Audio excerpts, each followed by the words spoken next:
Assalamualaikum warahmatullahi wabarakatuh.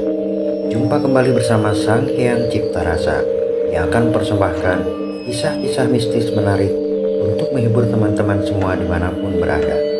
Sebelum ke cerita, terlebih dahulu kami ucapkan terima kasih yang sebanyak-banyaknya kepada teman-teman yang telah bergabung di channel ini. Dan bagi yang belum bergabung, silakan mampir dan berikan dukungannya dengan cara subscribe, like, komen, dan share ke teman-teman lainnya agar channel ini semakin berkembang. Dan jangan lupa aktifkan tombol loncengnya agar teman-teman tak ketinggalan cerita dari setiap video terbaru yang kami upload. Untuk menjaga privasi dalam cerita ini, nama tokoh dan tempat kejadian telah kami samarkan. Apabila ada kesamaan cerita, nama tokoh dan tempat kejadian mungkin hanya kebetulan saja. Kejadian aneh dan menyeramkan ini terjadi ketika Pak Ahmad masih berusia sekitar 13 tahun dan baru saja lulus sekolah dasar. Ia tinggal pada sebuah kampung di lereng sebuah gunung. Para warga di sana kebanyakan memiliki ternak kambing, tak terkecuali orang tua Ahmad. Ia yang bekerja mengurus kebun miliknya itu pun memelihara beberapa ekor kambing sebagai penunjang perekonomian keluarganya. Ahmad yang memiliki 2 orang adik yang masih kecil itu rela membantu mengurus kambing-kambing milik orang tuanya tersebut dengan membantu mencari rumput untuk pakan ternaknya. Jika pagi hari orang tuanya yang mencari rumput, maka giliran cari rumput pada sore harinya. Pada suatu sore, karena keasikan bermain-main layang-layang bersama teman-temannya itu, ia sampai lupa jika ia harus mencari pakan ternak. Karena takut pada ayahnya, ia lalu mengendap-endap ke arah kandang mengambil karung dan sabit. Setelah itu, ia pun berjalan ke arah lereng yang tak jauh dari tempatnya. Dikarenakan musim kemarau, ia agak kesulitan mencari rumput yang segar, sehingga yang semestinya 1 karung rumput dapat ia kumpulkan hanya dalam beberapa menit. Kali ini hanya mendapatkan setengah karung. Senja pun menjelang.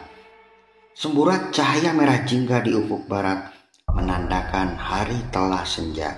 Perlahan-lahan langit pun berubah warna menjadi kuning kemerahan dan lembayung senja mulai menyelimuti angkasa raya. Ahmad celingukan.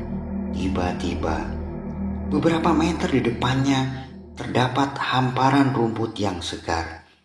Namun ada yang aneh dengan hamparan rumput segar tersebut. Di sana terlihat seperti ada garis pembatas yang memanjang ke arah sana.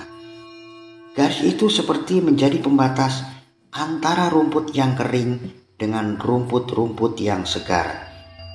Antara gembira dan was-was, ia pun melangkah. Namun baru saja 2 langkah, tiba-tiba entah dari mana datangnya, kabut telah bergerak ke arahnya. Sontak saja Ahmad segera melangkah melewati batas rumput yang terlihat memanjang. Begitu langkah kakinya melewati garis tersebut, tiba-tiba kabut yang bergerak ke arahnya seketika sirna, dan di depannya yang tadinya terhampar rumput yang hijau telah berubah menjadi sebuah perkampungan yang ramai dengan aktivitas warganya.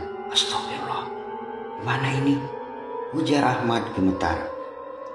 Dari lereng bukit tempatnya berada, ia dapat melihat dengan jelas rumah-rumah warga yang tertata rapi dan orang-orang yang berlalu lalang di jalan yang cukup ramai. Keheranannya semakin bertambah manakala ada sekelompok orang yang berjalan ke arahnya, dan ketika sampai di depannya, orang-orang itu terus berjalan entah kemana, tanpa menoleh sedikit pun ke arah Ahmad.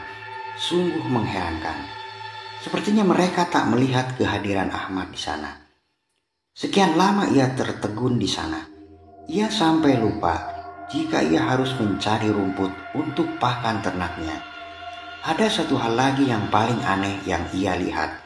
Dari arah samping tempat ia berdiri, tiba-tiba muncul beberapa orang laki-laki yang kemudian berjalan menuruni lembah menuju perkampungan.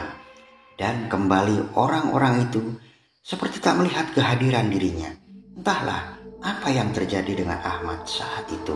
Dan yang paling aneh lagi, sekian lama ia berdiri memperhatikan sekeliling. Suasana di langit masih seperti senja ketika ia pertama kali memasuki tempat tersebut. Sungguh aneh. Padahal seharusnya sudah beranjak malam. Tak biasanya hal itu terjadi.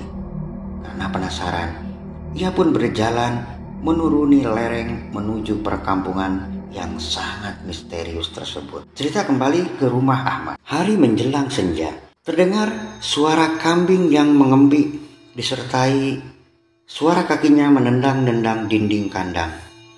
Ayahnya Ahmad yang baru selesai mandi segera memeriksa ke kandang di belakang rumahnya. Ketika melihat ke samping kandang, tempat menaruh rumput, ia pun kaget seketika. Rumput hanya tersisa sedikit. Itu pun sisa tadi pagi. Seharusnya Ahmad telah mengisinya untuk pakan malamnya. Kemana si Ahmad? Ujar Pak Karsa. Ia pun segera mencari-cari anaknya tersebut seraya berteriak memanggil-manggil. Bu Minah, ibunya Ahmad, ketika mendengar Pak Karsa memanggil-manggil Ahmad, ia pun keluar rumah dan menghampiri suaminya. Ia pun kaget bukan kepalang ketika mendengar penuturan suaminya tersebut. Suami istri itu segera mencari anaknya ke rumah tetangga dan teman-temannya. Saking paniknya, mereka sampai lupa meninggalkan kedua anaknya di rumah. Malam pun tiba. Seisi kampung heboh. Karena sampai malam tiba, Ahmad belum juga pulang ke rumah. Para warga ikut mencari keberadaan Ahmad yang tiba-tiba menghilang. Bu Minah terus menangis seraya memeluk kedua adiknya Ahmad yang masih kecil. Nah, sambil terisak-isak, Bu Minah terus membaca-baca doa untuk keselamatan Ahmad, anak pertamanya tersebut. Pak Karsa yang dibantu warga terus mencari sampai ke pelosok desa. Namun, sampai keesokan harinya, Ahmad belum juga ditemukan. Akhirnya salah seorang warga berinisiatif untuk meminta tolong pada sesepuh kampung. Dari penuturan sesepuh kampung itulah baru diketahui kemungkinan besar Ahmad telah masuk dan tersesat di perkampungan jin. Sesepuh kampung yang bernama Bahdaswa itu pun segera mengajak para warga menuju suatu tempat, yaitu di mana pertama kali Ahmad menghilang. Waktu pun menjelang senja, yang berarti Ahmad telah menghilang selama 1 hari 1 malam lamanya. Bahdaswa duduk bersila diikuti para warga lainnya menghadap pada hamparan rumput segar yang dibatasi oleh garis memanjang rumput-rumput kering. Dipimpin oleh Bahdaswa, mereka membaca-baca doa memohon pada Sang Pencipta alam atas keselamatan Ahmad dan segera dapat kembali ke alam manusia. Doa mereka pun terkabul. Dalam hitungan menit, tiba-tiba Ahmad telah berdiri di depan Bahdaswa, seraya masih memegang karung dan sabitnya. Namun, sepertinya ia kebingungan dengan keberadaannya saat itu.